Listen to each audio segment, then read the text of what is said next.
اللہ تعالیٰ کو 3 گھروں سے سخت نفرت ہے اور یہ 3 گھر جلد تباہ ہونے والے۔ آخر وہ کون سے 3 گھر ہیں جن سے اللہ تعالیٰ کو سخت نفرت ہے؟ حضرت علی نے فرمایا پہلا گھر جس گھر میں بیٹی کی آنکھوں سے آنسو نکلتے ہوں، جس گھر میں بیٹی جیسی رحمت کی قدر نہ کی جاتی ہو۔ خدا را میرے بھائیوں، اپنی بیٹیوں کا دل مت توڑا کرو، اپنی بہنوں کا دل مت توڑا کرو۔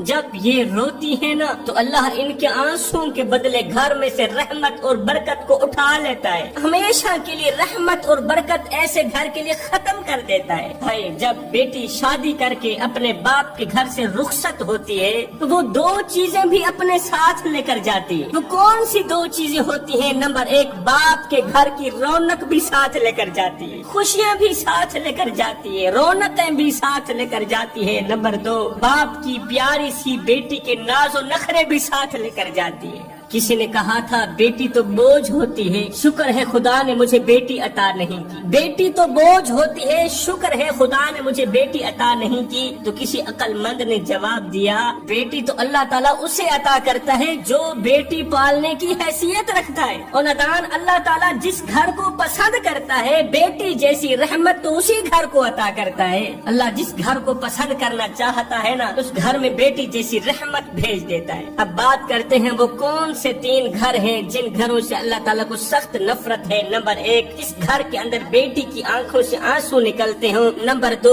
جس گھر کے لوگوں کو مہمانوں کا آنا پسند نہ ہو، جو لوگ مہمان کی قدر نہ کرتے ہوں، جس گھر کے لوگ مہمان کی مہمان نوازی نہ کرتے ہوں۔ جوانوں یاد رہے مہمان صرف کھانے پینے نہیں آتے، تمہارے گھر کا رزق کھانے نہیں آتے، بلکہ مہمان جب تمہارے گھر سے رخصت ہوتے ہیں نا یہ تمہارے گھر کی بلاؤں کو بھی ساتھ لے کر جاتے ہیں، بے برکتی بھی ساتھ لے کر جاتے ہیں، تمہارے گھر کی نحوست کو مٹا کے جاتے ہیں۔ اس لیے مہمانوں کی قدر کیا کرو۔ جس قوم نے مہمانوں کی مہمان نوازی کی، مہمانوں کی قدر کی، اللہ تعالیٰ نے اس قوم کی نسلوں کو آباد رکھا۔ نمبر 3، جس گھر سے پیاسوں کی پیاس نہیں بجھائی جاتی، بھوکوں کو کھانا نہیں کھلایا جاتا، مال کے ہونے کے باوجود بھی دروازے پر کوئی پیاسا آیا ہے اس کی پیاس نہیں بجھائے گی، دروازے پر کوئی بھوکا آیا ہے اس کو کھانا نہیں کھلایا گیا، مال کے ہونے کے باوجود بھی کسی ضرورت مند کی ضرورت کو پورا نہیں کیا گیا۔ یہ وہ بدترین گھر ہے جس گھر سے اللہ تعالیٰ کو سخت نفرت ہے۔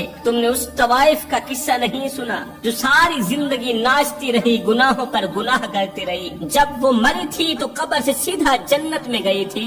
آخر اس نے کون سا ایسا عمل کیا تھا جو اس کی بخشش کا ذریعہ بن گیا؟ ساری زندگی وہ گناہوں پر گناہ کرتی رہی، ساری زندگی ناچتی رہی، طوائف تھی، آخر اس نے کون سی ایسی نیکی کی تھی کہ جو اس کی بخشش کا ذریعہ بن گئی؟ وہ ایک ہی نیکی تھی کہ اس نے پیاسے کتے کو پانی پلایا تھا۔ میں کہتا ہوں جو طوائف پیاسے کتے کو پانی پلائے اس کو مقام یہ ملتا ہے، اجر یہ ملتا ہے کہ اللہ تعالیٰ اس کے صغیرہ کبیرہ گناہوں کو معاف کر دیتا ہے۔ اور جو انسان پیاسے انسان کو پانی پلائے، جو انسان بھوکے کو کھانا کھلائے، اسے کتنا اجر ملے گا۔